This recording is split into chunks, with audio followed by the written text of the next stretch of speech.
Boa noite a todos. Mais uma vez, para continuar com o projeto, resumindo os capítulos da Bíblia, a gente tinha parado no capítulo 6 de Hebreus, muito impactante esse capítulo, porque fala sobre características, né? Estou fazendo um recapitulamento, mostra características de uma pessoa que realmente tem uma vida saudável cristã e não volta atrás.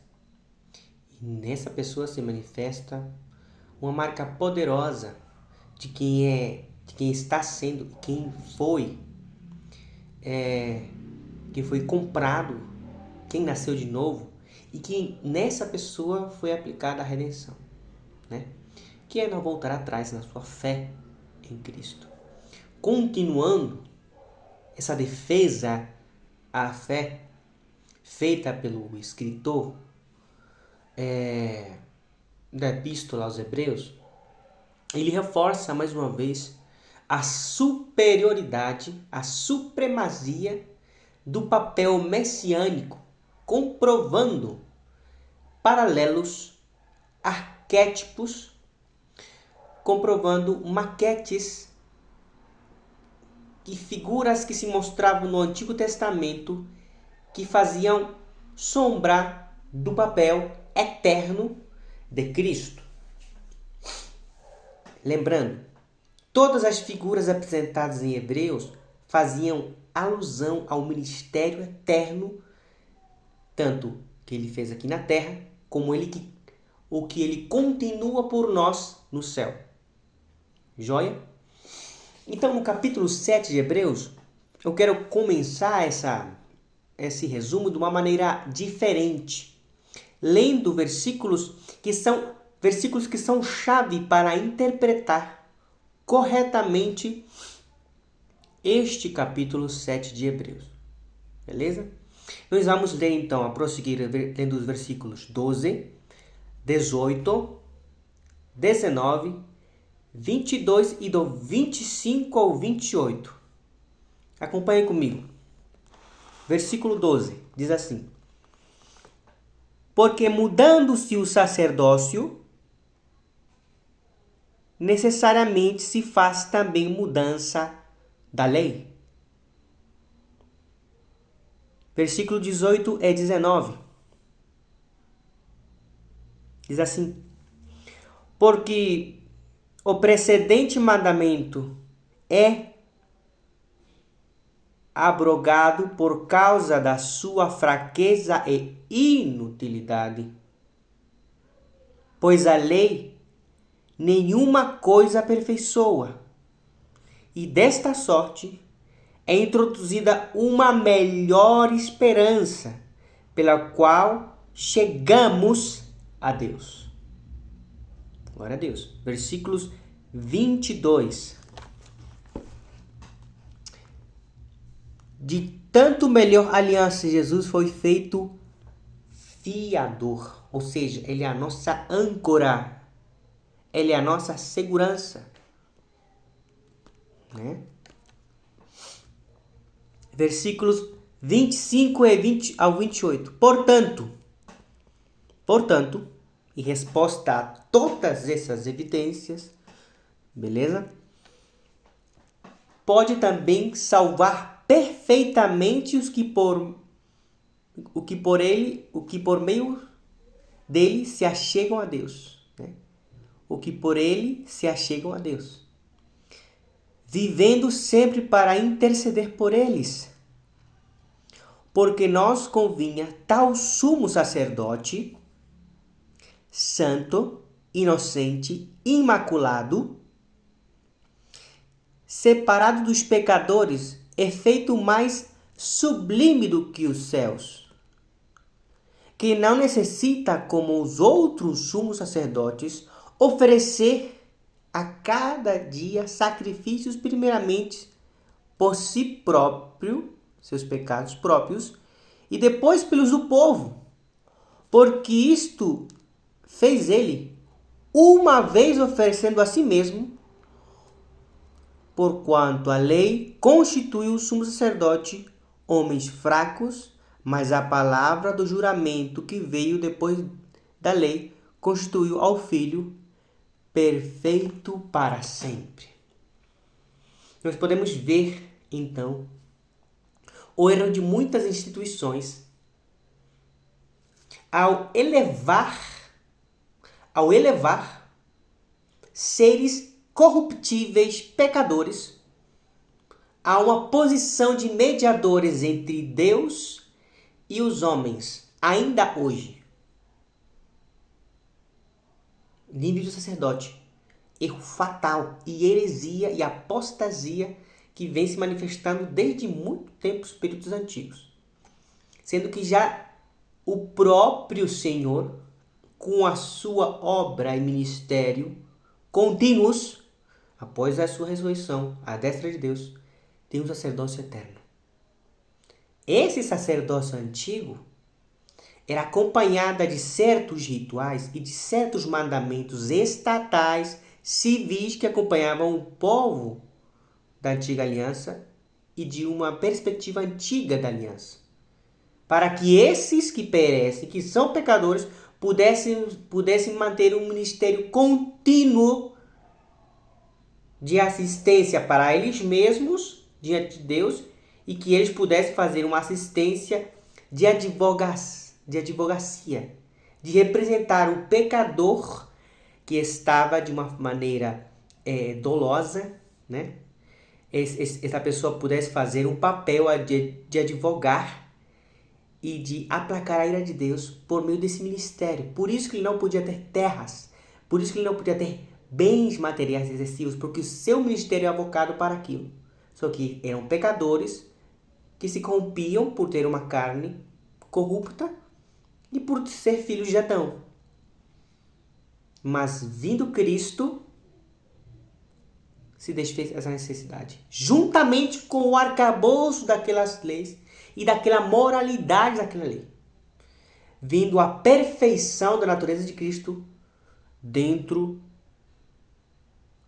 daquele que é nascido de novo, daquele em que Deus já aplicou a sua redenção e está redimindo. Joia? Esse capítulo 7 é bem evidente, bem exposto perante esses versículos. Agora, como eu resumo, vamos abordar então ao esboço desse capítulo. Beleza, o capítulo 7 de Hebreus, este capítulo se divide em 3 seções, grandes seções. Dos versículos 1 ao 3, ele vai abordar a parte com o tema do sacerdócio de Melquisedeque e seu paralelismo figurativo com o messiânico de Jesus Cristo. Na tradição judaica, né, e no registro de Gênesis, vemos então uma figura legendária, assim, bem que beira até o mito, né? E essa figura é o Melquisedeque. Não tem genealogia de pai, nem mãe, nem ascendente, nem descendente. Mas ele diz que ele é um rei sacerdote de Salém, futura Jerusalém. E naquela ocasião em que Abraão foi resgatar o seu sobrinho Ló, combateu-se diversos reis da Babilônia e pegou despojos e não usufruiu dos despojos, mas apenas devolvendo aos seus companheiros de batalha a parte que lhes convinha, e não lançando mão daquilo que era das coisas daquelas coisas que eram de Sodoma e Gomorra, dos reis de Sodoma e Gomorra,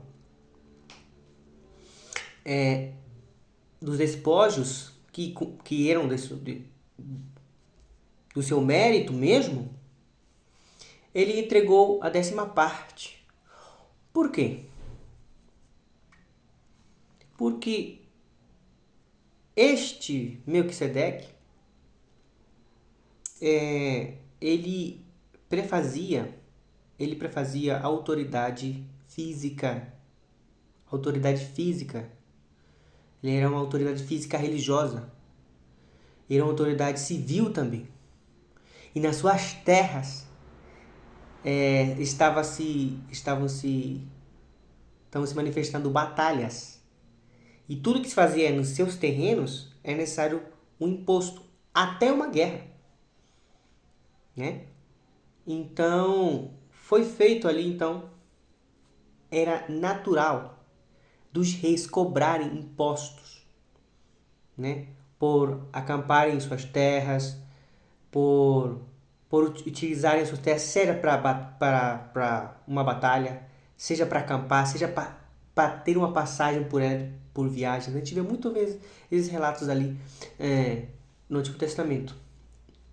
E nos relatos paralelos, né, da história dos judeus, na história dos hebreus, do livro de Jachar, a gente vê paralelismo na cultura egípcia, paralelismo nas culturas mesopotâmicas, paralelismo nas culturas no Mediterrâneo, cobrança de impostos. E o dízimo era uma cobrança de impostos religiosa, né?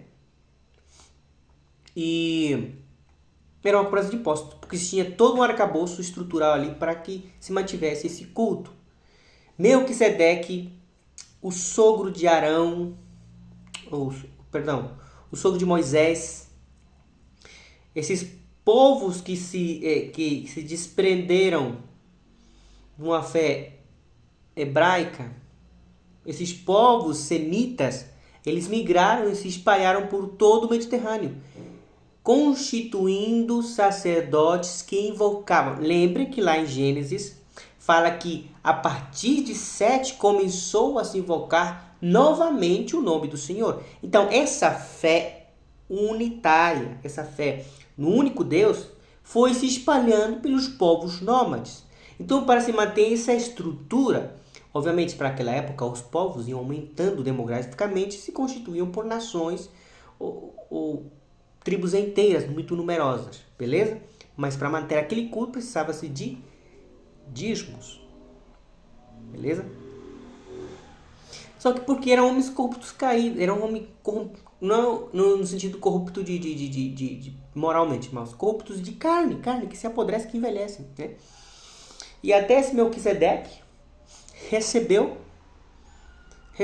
de Abraão esses dízimos.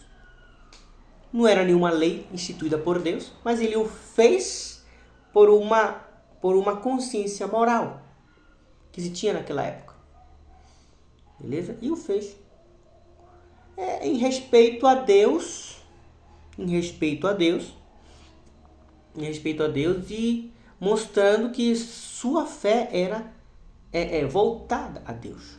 Então, quando você se torna, isso é um ensinamento bem interessante, quando você se torna parte da fé cristã, da fé hebraico-judaica, judaico-cristã, e você está manifestando essa fé, você deve manifestar essa fé também contribuindo com o culto ao Senhor. Contribuindo. Antigamente era uma imposição moral. Antigamente era uma imposição por lei, que era obviamente o imposto dízimo. Hoje não. Hoje se manifesta naturalmente por um coração que nasceu de novo, que generosamente se expressa com o fruto do Espírito da bondade, da generosidade, fraternidade e etc., que fazem a gente ser generoso. Beleza? Então, Melquisedeque, né, ele não era da linhagem levítica, mas antes da lei ele já vinha exercendo esse papel que figurava Cristo, né? Então, o maior abençoou o menor. Quem abençoou quem? Quando se aproximou Abraão, depois dos despojos da vitória, Melquisedeque abençoou Abraão. E fez ali uma repartição de vinho e de pão. Uma ceia, uma prefiguragem da ceia. Beleza? Já mostrando o que seria o arquetipo, uma maquete do que seria a nova aliança. Fora da lei, fora da estrutura da lei. Beleza? Versos 4 ao 10 mostra a superioridade do sacerdócio messiânico de Jesus ao do antigo pacto, dos versos 4 ao 10, né? Aqui fala: considerai, pois, quão grande era este que até o patriarca Abraão deu o dízimo dos despojos, que dentre os filhos de Levi, recém-sacerdote, tem ordem, segundo a lei, de tomar o dízimo do povo, isto é, de seus irmãos, ainda que tenha saído dos lombos de Abraão. Mas aquele cuja genealogia não é contada entre eles, tomou o dízimo de Abraão e abençoou o que tinha promessa. Ora, sem contradição alguma, o menor é abençoado pelo maior. Aqui certamente tomam o dízimo os homens que morrem. Por isso era o motivo do dízimo. Que morrem, que perecem. Esses sacerdotes pereciam. Ali, porém, aquele que se testifica que vive, e por assim dizer, por meio de Abraão, até Levi, que recebe dízimo, pagou o seu dízimo, porque ainda ele estava nos lombos de seu pai, quando Melquisedeque lhe saiu ao encontro. De sorte que, se a perfeição fosse pelo sacerdócio levítico, porque sob ele o povo recebeu a lei, necessidade havia mais de que outro sacerdote se levantasse, segundo a ordem de Melquisedeque, se não fosse chamado segundo a ordem de Arão. Então, a prova de que o antigo pacto iria ser um vejestório era a sua própria circulação de sacerdotes por dinastia. Percebe? A dinastia. Morre um, nascia outro, morre um e recebia dízimo para se manter ali vivo, né? Porque não podiam trabalhar, ter um ofício comum, então recebiam o dízimo. O imposto civil e religioso que Moisés determinou. Mas este já não precisa de dízimo, porque era uma luz, uma sombra do antigo pacto que revelava, né, que aquele antigo pacto era imperfeito, que precisava manter seres humanos que se corrompiam, que envelheciam. Mas este novo pacto é superior, porque de um só serviço ele purificou todos aqueles que se chegam a Deus por meio de Cristo. O sacerdote, o sacrifício e o nosso Messias, Rei eterno.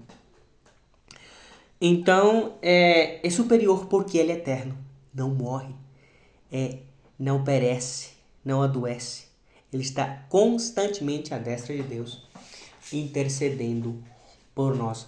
Obviamente está mostrado a inutilidade e a como posso dizer, a inconsequência de dar dízimos. Não precisa.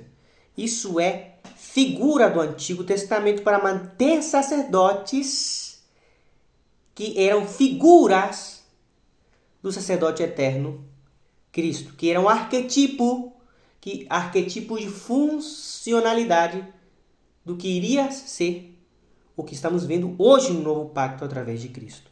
Então, tristemente, toda vez que você dá dízimo, você está cuspindo na cara de Cristo. Porque você está dizendo, o sacerdócio de Cristo não está sendo suficiente, ainda precisamos de sacerdotes que perecem segundo a ordem de Melquisedeque para nos fazer a advocacia diante de Deus. Você está sendo herege. Você está entendendo? Então, como vamos manter a obra, Gadiel? Pelo seu coração generoso, que de uma pessoa que nasceu de novo, você prova que é da nova aliança, de Cristo. Pela espontaneidade em você sustentar a obra, através de um coração generoso, através de ofertas. Independente, como Paulo ensinou lá em 2 Coríntios 9, 8 e 9, se não me engano. De um coração sincero, que se interessa, que tem dor pelo povo de Deus, que se aplica no ensino e nas obras missionárias, né? Se você nascer de novo, você vai sustentar e você vai doar e ajudar a obra de Deus pelas ofertas. Joia?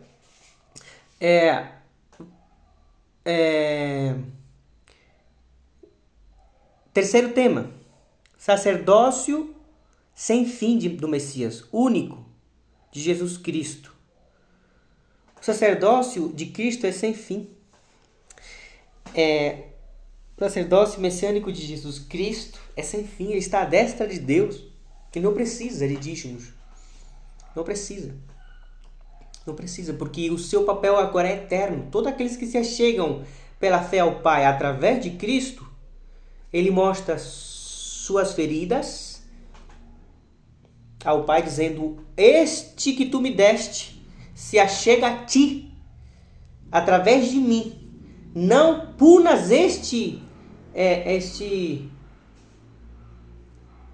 não punas este réu, porque através de mim a minha natureza está nele, e eu intercedo por ele, e oro ao Senhor, meu Pai, para que lhes dês o teu Espírito, para que a minha vida nele se manifeste com força, segundo a força do teu poder, e através do meu sangue, através da minha vida derramada na cruz, eu imprimo vida nele, e peço que os seus pecados sejam apagados, e que a vida do Espírito Santo nesse meu escolhido, nesse meu eleito, faça efeito e ele surja de glória em glória pela obediência e fé a mim.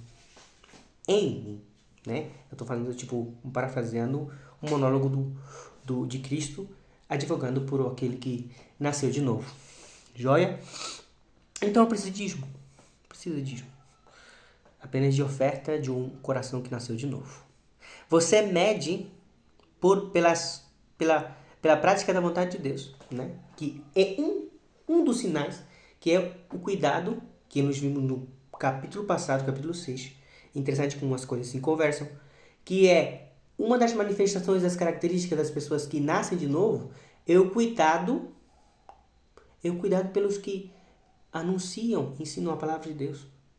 É um cuidado amoroso, né? Então, aqui se manifesta, então, sacerdote sem fins de Cristo. Por isso que é superior.